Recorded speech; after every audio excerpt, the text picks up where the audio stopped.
Today, we are going to be talking about our digestive tract, specifically our intestines, and even more specifically, our symbiosis with the trillions of microorganisms that live there. The microbiome that exists in our gut is collectively called intestinal microbiota. These organisms make life as we know it possible. Eating and digesting would not be possible without them, and that means that we would be unable to grow or develop properly either. These microbiota are so crucial to our functioning because they are a part of not only energy collection and storage, but also absorbing carbohydrates. This absorption of carbs is what is believed to be what established the beginning of a symbiosis between intestines and the bacteria. Perhaps even more important than helping us digest food, the microbiota also influences the immune system. It encourages mature and normal immune function. Even though microbiota give the same benefits to everyone, our intestines can have a very different composition of bacteria. However, there seem to be three major categories that a gut might fall under. These categories are based on the dominant microbe present. The variability of the microbiota leads to differences in immune function and has even been shown to have a relationship to obesity and the kinds of foods eaten. There is, however, the possibility to alter your microbiota's composition. Many studies have shown that changing your diet drastically, such as high fat and sugar content, to a low fat plant based diet, can alter the microbiome. A couple studies even reported that with a drastic dietary change, there can be a noticeable difference in microbe diversity within one day. Let's look specifically at some studies that demonstrate the role intestinal microbiota play in keeping us healthy. In a 2016 experiment at the University of Lyon and the Institute of Microbiology of the Czech Academy of Sciences, human gut microbes were placed into mice in order to learn more about how to alleviate malnutrition in children. Specifically, this experiment looks to understand why diet and nutrition alone are not always sufficient in fixing malnutrition. The study found that the microbiota from healthy children, when put into the mice, allowed for normal growth even when the mice were undernourished as infants. However, when the mice were given only microbiota from malnourished children, their growth was irregular and stunted. Even when undernourished, a healthy intestinal microbiota can promote juvenile growth. This was shown in the fruit fly species Drosophila melanogaster. This suggests that a healthy microbe can help alleviate the effects from even malnourishment. Parts of this experiment even suggest that particular bacteria strains can be the cornerstone of this whole theory. This means that certain types of microbes are what specifically drives the growth in situations of malnutrition. One or two specific bacteria per person could be responsible for this amazing ability to promote growth, even without proper nutrition. This experiment's results suggest that the intestinal microbiota is essential to normal growth and development. The second experiment performed on mice discovered that the intestinal microbiota regulated the production of amino acid in the host and glutathione metabolism better in the mice that were conventionally raised versus the germ-free mice.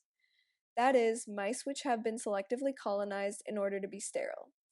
For starters, the human gut harbors these intestinal microbiota that strongly influence the physiology of the host. An imbalance of the microbial composition in the gut can cause diseases such as obesity or type 2 diabetes. The experimenters wanted to test exactly what the contributions were of specific microbial populations on the progression of these diseases. To do this, they looked at the responses along the length of the gut in both conventionally raised mice and germ-free mice. The liver and white adipose tissue of the two types of mice were analyzed to examine the microbiota-induced transcriptional responses of the host metabolism. By examining how well the different organs in the mice were able to metabolize the food proved a positive effect on the host by the intestinal microbiota. They found that the levels of amino acids and lipid metabolism were increased in the conventionally raised mice versus the germ-free mice, proving that these intestinal microbiota are major regulators of metabolisms in mammals. A review of findings done at California Institute of Technology analyzed many experiments involving immune systems and intestinal microbiota. A series of experiments on germ-free mice have revealed that the microorganisms in the intestinal tract may be more closely intertwined with the immune system than previously thought. The symbiotic host-bacterial relationship has resulted in proper immune function regulation, provision of essential nutrients, metabolism of ingestible compounds, defense against pathogen colonization, and help in developing intestinal architecture. In germ-free mice, there are significant deficits in the development of intestinal tissues and other structures which often develop following the introduction of gut bacteria. Not only that, but there are extensive deficits in antibody production, impaired development and maturation of isolated lymphoid follicles, and morphological tissue defects in the intestines. For example, intestinal epithelial cells showed altered patterns of microvilli formation and decreased rates of cell turnover. Antibiotic treatment of animals in attempts to eliminate gut bacteria has resulted in increased susceptibility to infection by parasites.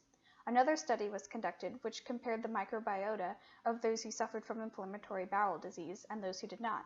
The results showed a statistically significant difference between the microbial compositions of the two controls. The IBD-specific microbiota displayed reduction in the levels of two phyla of bacteria, the firmicutes and the bacteroidetes, both of which were prominently represented in the non-IBD controls. In conclusion, the presence and removal of intestinal bacteria affects the functions of the immune system and how our body fights disease. All of these studies show how the symbiosis we have with intestinal microbiota is not only extremely beneficial, but is crucial to normal growth and development. Their involvement in our immune functions, metabolism, and nourishment affect how our body functions.